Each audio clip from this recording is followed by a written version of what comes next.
bersyukur kepada Tuhan di hari ini kita bisa dipertemukan di tempat ini ya Bu. Oke, baik Bu. Nah, kegiatan kita hari ini adalah kegiatan pra-observasi di mana dilaksanakan persiapan awal di mana Ibu akan masuk ke kelas. Saya akan melihat bagaimana proses pembelajaran yang Ibu lakukan di kelas. Jadi, tujuan dilakukannya percakapan pra-observasi ini adalah agar Ibu nantinya lebih siap dan juga bisa mempersiapkan pembelajaran yang terbaik yang Ibu berikan kepada peserta didik. Oke, jadi Bu, ada beberapa pertanyaan yang ingin saya tanyakan. Nah, pertanyaan pertama Bu, nanti Ibu pada saat melakukan pembelajaran di kelas, kira-kira tujuan pembelajaran apa yang ingin dicapai? Untuk tujuan pembelajaran itu ada dua. Yang pertama, peserta didik itu bisa untuk memahami tentang konsep pemeliharaan Allah kepada manusia, baik secara jasmani maupun rohani. Kemudian yang kedua, peserta didik bisa belajar menaati atau meresponi pemeliharaan Allah itu dalam berbagai kondisi yang ada. Oke, baik. Berarti di sini siswa memahami bahwa Allah sanggup memelihara ya kehidupan mereka baik jasmani maupun rohani. Kemudian yang kedua, siswa bisa belajar untuk menaati ya Allah dalam segala kondisi dalam bentuk respon terhadap pemeliharaan. Nah, oke, baik. Nah, pertanyaan selanjutnya, area pengembangan kompetensi pembelajaran yang ingin Ibu capai seperti apa? Untuk area pengembangan kompetensi, pertama pengetahuan, yaitu bagaimana mereka bisa memahami konsep pemeliharaan Allah, dan yang kedua keterampilan, yaitu bagaimana mereka bisa memberi respon tentang pemeliharaan Allah itu dalam kehidupan mereka sehari-hari, dan bagaimana mereka bisa melaporkan itu. Oke, baik. Nah, pertanyaan berikutnya tentang rancangan pembelajaran yang Ibu gunakan pada saat pembelajaran. Nah, mungkin strategi pembelajaran, metode, atau model pembelajaran seperti apa? Untuk strategi pembelajaran, saya rencana akan menggunakan pembelajaran kooperatif, di mana mereka akan membentuk kelompok kecil untuk membahas satu topik atau satu masalah. Kemudian kalau metode, ya saya akan menggunakan diskusi kelompok dari strategi yang ada. Kemudian modelnya yaitu model problem based learning. Dan yang terakhir, itu model problem based learning. Nah, selanjutnya, nah pada saat proses pembelajaran pasti kita memerlukan media, ya media pembelajaran. Nah, apa yang Ibu gunakan di kelas tadi? Media pembelajaran memang sangat penting, jadi saya akan menyiapkan yaitu presentasi dalam menggunakan Canva. Kemudian nanti juga saya akan menampilkan video yang berasal dari YouTube.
Selanjutnya, deisme itu bertentangan dengan providensia Allah. Kemarin kan di tujuan orang lihat loh, apa hubungan dari deisme dan providensia Allah? Coba bilang sama-sama. Providensia Allah.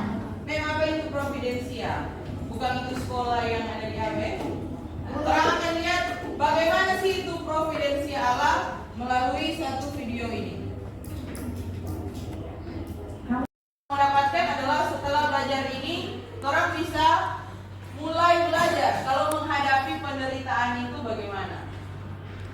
Salah satunya lewat itu tadi, orang boleh mulai bertanya, Tuhan, kenapa saya menderita hal ini?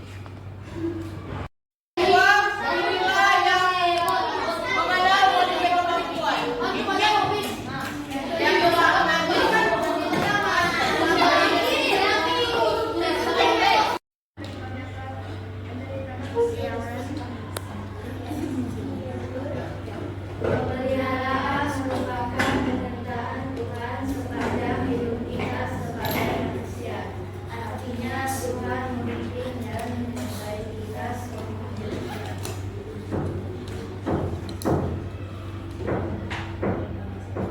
Pemeliharaan berasal dari Tuhan.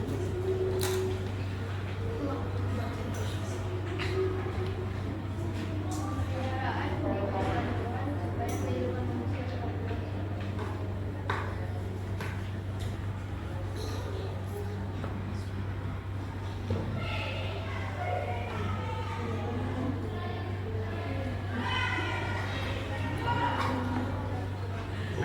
Tuhan.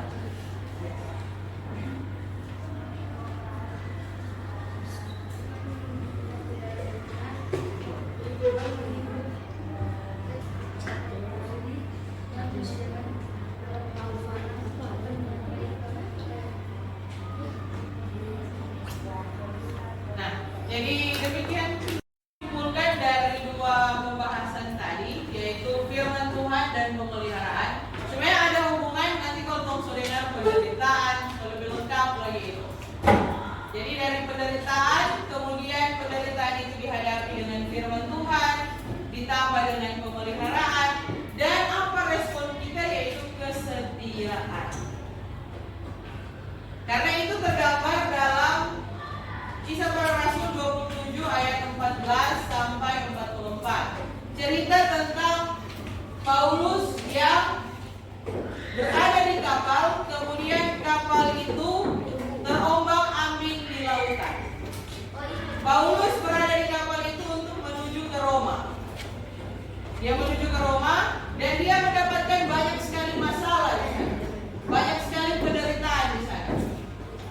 Kemudian di dalam penderitaan itu firman Tuhan bekerja. Dia menghadapi penderitaan itu dengan firman Tuhan. Kemudian pemeliharaan Allah diperlihatkan seperti dari tujuan yang sudah disampaikan oleh kelompok tadi tentang pemeliharaan agar kehidupan terus berlangsung. Paulus tidak mati pada waktu itu, walaupun kapalnya angin badai terjang. Kemudian Paulus respon dengan kesetiaan. Dia tetap akan pergi ke Roma untuk memberitakan Injil. Dalam kehidupan sehari-hari, bagaimana kita memahami atau bagaimana kita melihat penderitaan, masalah? Apakah sampai saat ini ada juga satu masalah yang orang semua alami? Satu orang?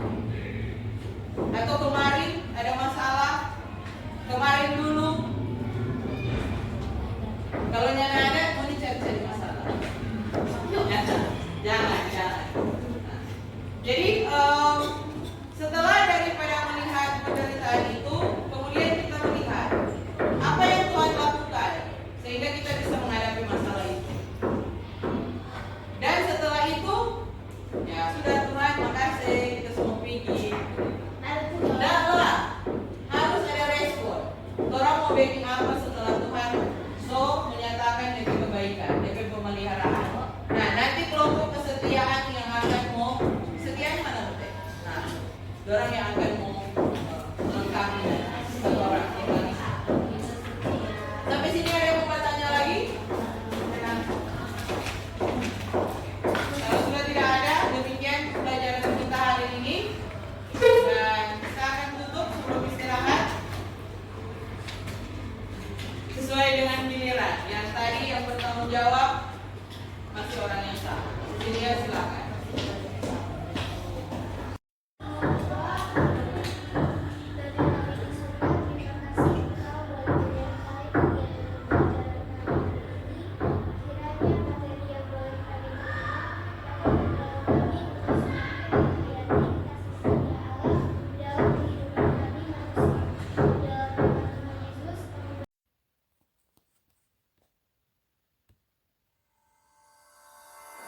Oke, shalom. Shalom. Apa kabar Ibu hari ini? Puji Tuhan, baik. Ibu apa kabar? Oh, puji Tuhan baik. Nah, kita ketemu lagi ya Bu di kegiatan Pasca Observasi. Nah, jadi saat ini saya akan menanyakan beberapa pertanyaan terkait dengan proses pembelajaran yang sudah Ibu lakukan di dalam kelas dan juga tujuan untuk mengevaluasi pembelajaran yang Ibu lakukan. Bisa ya Bu? Bisa. Oke, terima kasih Bu. Nah, untuk pertanyaan pertama, bagaimana perasaan Ibu setelah selesai melakukan pembelajaran di kelas? Perasaan saya setelah melakukan pembelajaran di kelas, saya merasa sangat senang bisa bertemu dengan para peserta didik dan juga bisa memberikan kepada mereka pengajaran. Dan saya merasa lega karena pembelajaran yang saya lakukan itu sesuai dengan rencana pembelajaran yang sudah disiapkan. Oke, baik Bu. Nah, dari proses pembelajaran yang Ibu lakukan tadi, bisakah Ibu ceritakan area kompetensi pengembangan yang sudah Ibu kembangkan dan apa tahap-tahapannya? Untuk area kompetensi yang saya kembangkan dari pengetahuan yaitu bagaimana peserta didik memahami konsep pemeliharaan alam. Dan yang kedua dari segi keterampilan, bagaimana peserta didik bisa menunjukkan respon mereka atau tindakan terhadap pemeliharaan alam. Dan juga untuk tahapan-tahapannya, saya tentunya membuat rencana pembelajaran dan mempersiapkan media-media pembelajaran seperti presentasi Canva dan juga video dan media yang lain. Oke, baik Bu. Nah, kira-kira dari proses pembelajaran yang Ibu lakukan tadi, sejauh mana keberhasilan area kompetensi yang Ibu lakukan tadi di kelas? Kalau menurut saya cukup berhasil karena pada saat saya memberikan pertanyaan-pertanyaan kepada para peserta didik, sebagian dari mereka itu mampu menjawab dengan tepat. Oke, baik Bu. Nah, dari keberhasilan tersebut pastinya di area kompetensi ada kendala-kendala atau hambatan yang Ibu hadapi. Bisakah Ibu sampaikan kendala atau hambatan yang Ibu hadapi? Ya, betul. Memang ada kendala dalam diskusi peserta didik.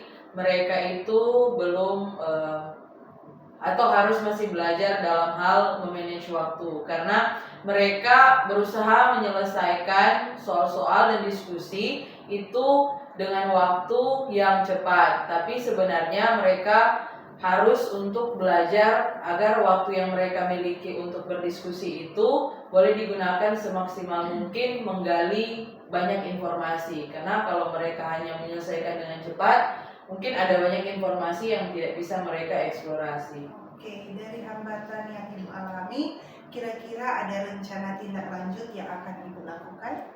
Ya, tentu saja ada. Jadi pada pertemuan berikutnya, dalam menyusun rencana pembelajaran, saya akan memperhatikan evaluasi pembelajaran sebelumnya dan saya akan memasukkan untuk membimbing mereka apabila mereka akan melakukan diskusi lagi untuk supaya memperhatikan cara mereka mengeksplorasi tema atau topik yang mereka diskusikan. Oke, baik Bu. Nah, kira-kira rencananya kapan ya Bu untuk melaksanakan rencana-rencana terkait solusi yang Ibu sampaikan tadi? Rencananya tentu pada pertemuan berikutnya, jadi secepatnya akan saya upayakan untuk perbaikan dari evaluasi pembelajaran tadi. Oke, baik Bu. Berarti Ibu akan melakukan secepatnya ya untuk melakukan perbaikannya. Nah, terkait ini dan itulah pertanyaan saya terakhir dan mudah-mudahan rencana Ibu akan terrealisasi dengan baik.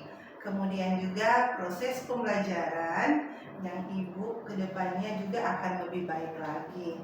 Dan siswa juga pastinya lebih aktif dalam pembelajaran, kemudian juga bisa memanage waktu terkait dengan diskusi mereka sehingga mereka tepat waktu dalam menyelesaikan tugas yang Ibu berikan. Dan pastinya dalam diskusi itu Ibu bisa mengontrol lagi sejauh mana pemahaman mereka. Nah, saya penasaran nih nantinya dalam proses pembelajaran Ibu ke depannya bagaimana. Oke, baik Bu, sampai di sini percakapan kita. Mudah-mudahan bisa menjadi berkat bagi Ibu dan juga saya pribadi dan juga dengan Ibu Pepe. Terima kasih banyak untuk waktunya. Tuhan Yesus memberkati. Terima kasih.